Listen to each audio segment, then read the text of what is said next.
Olá, minha amiga, olá, meu amigo, estamos de volta. A gente demorou um pouquinho aqui para produzir outro vídeo, isso porque a gente está muito envolvido aqui com a produção do curso sobre holding familiar. É uma demanda do pessoal aqui que nos acompanha, que a gente conseguisse produzir um curso e, de fato, a gente está gravando as aulas, está montando o curso, material escrito, podcast, um monte de coisas, slides.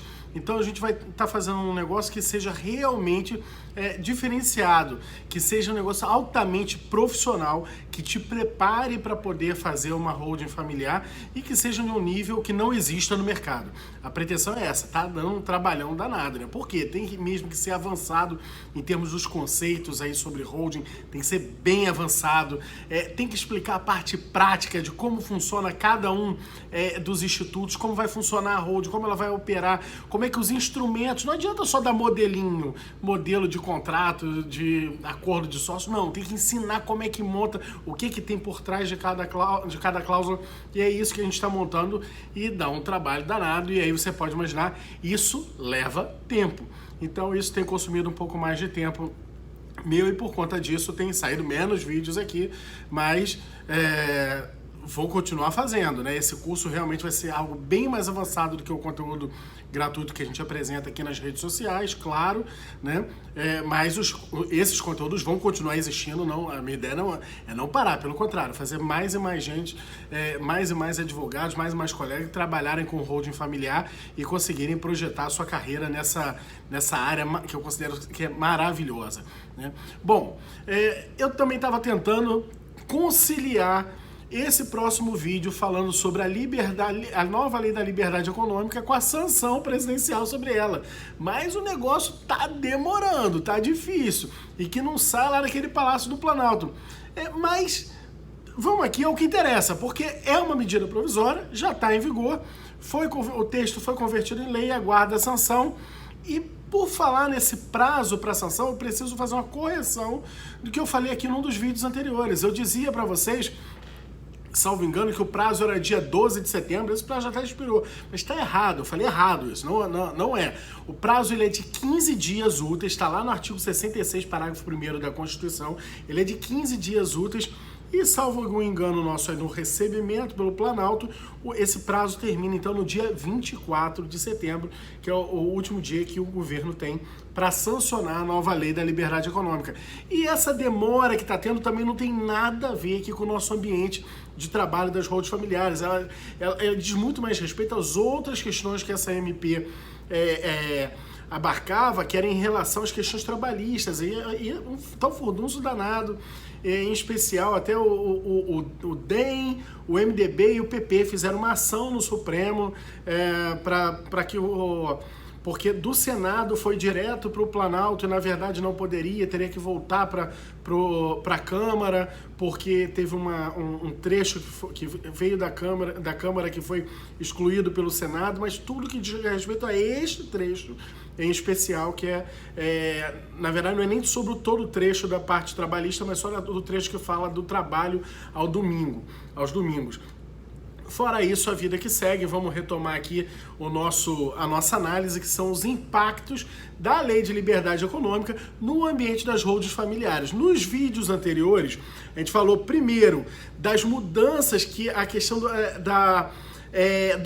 do respeito aos contratos entre os particulares, que os particulares poderiam agora contratar coisas, mesmo que fossem vedadas nas regras gerais de direito civil e empresarial. E agora é assim, prevalece o que está celebrado entre os contratantes, entre os particulares. Lembrando que o limite é aquele, não pode lesar direito de terceiro e nem praticar fraude, nada disso. Mas, fora isso, os particulares podem tudo, né?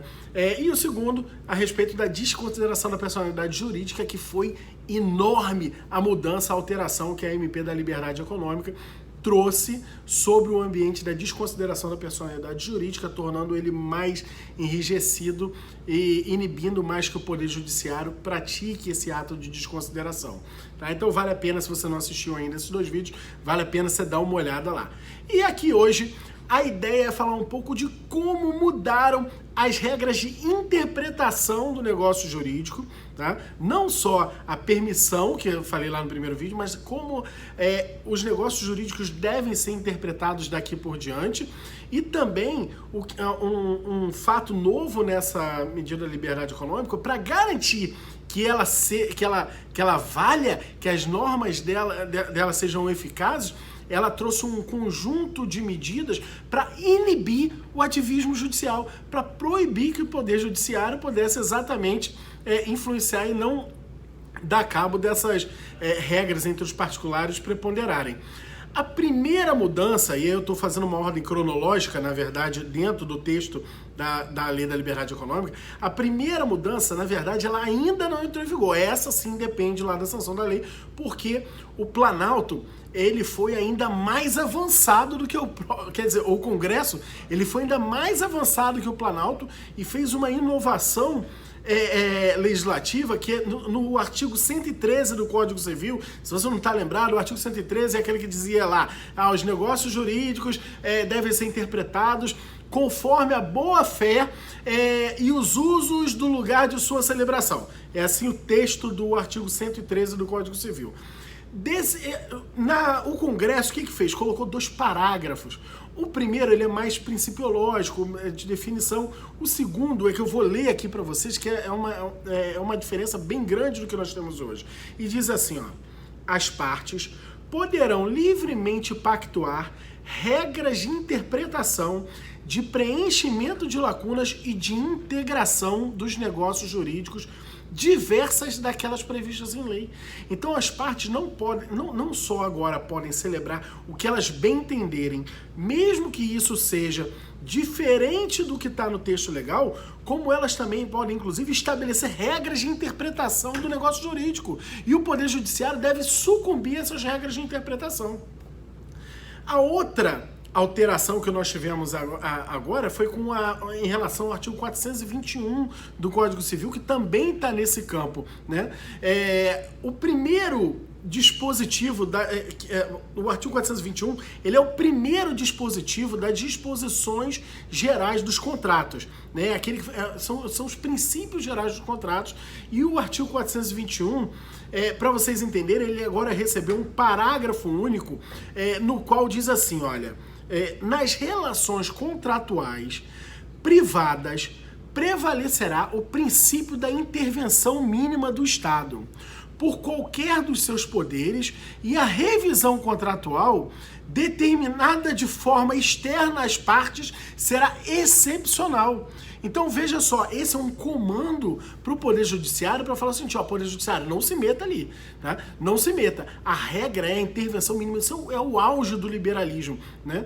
É um comando para poder inibir que o Poder Judiciário pratique determinada regra de controle, regras de interpretação diversas. Então, tem que respeitar aquilo que os particulares estabeleceram. E isso é de uma importância gigante para o nosso trabalho com holding, porque nosso trabalho com holding tende a criar normas que não estão presentes dentro do ordenamento jurídico para assegurar melhor planejamento sucessório, melhor atividade empresarial de uma família que desenvolva algum tipo de atividade empresária, mas sobretudo no planejamento sucessório. Eu vou te dizer também uma outra grande mudança que nós tivemos, essa também vem do Congresso Nacional, ainda vai entrar em vigor, que é com relação ao artigo 421, agora o Congresso colocou o artigo 421-A. Esse é um pouco mais extenso, também vou ler aqui, e que diz o seguinte: os contratos civis e empresariais presumem-se paritários e simétricos até a presença de elementos concretos que justifiquem o afastamento dessa presunção, ressalvados os regimes jurídicos previstos em leis especiais, garantindo também que, aí vem, são 3 incisos, né? Eu acho que agora não precisa, depois eu posso botar aqui para vocês na descrição do vídeo, não precisa ler os incisos, mas o fundamental é o seguinte, eu não sei se você vai lembrar lá do outro vídeo que eu falei, que as novas regras permitem que as partes nos contratos paritários celebrem aquilo que bem entenderem. E esse artigo 421, ele diz o seguinte: por regra, qualquer contrato é paritário. a não ser que você tenha uma presunção de paridade em qualquer contrato, tá?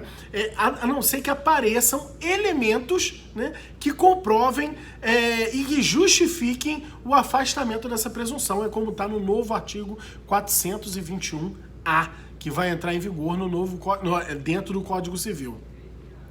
O que a gente extrai dessas mudanças, mais uma vez, e eu reafirmo que já falamos antes, é que essa lei da liberdade econômica, ela não é uma inovação legislativa, ela não é só uma lei nova, ela é uma mudança de paradigma. E ela é uma mudança de paradigma que causa um efeito estrondoso e maravilhoso aqui para o nosso trabalho com holding familiar.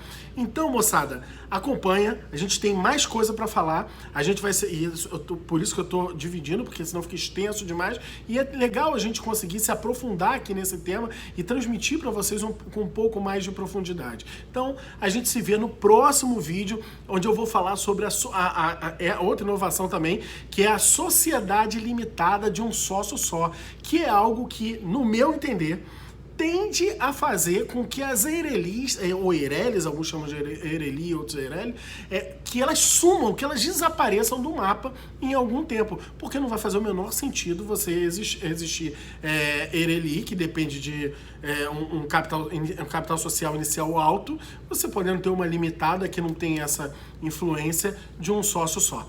Beleza? A gente se encontra no próximo vídeo. Um forte abraço, fique com Deus, até lá!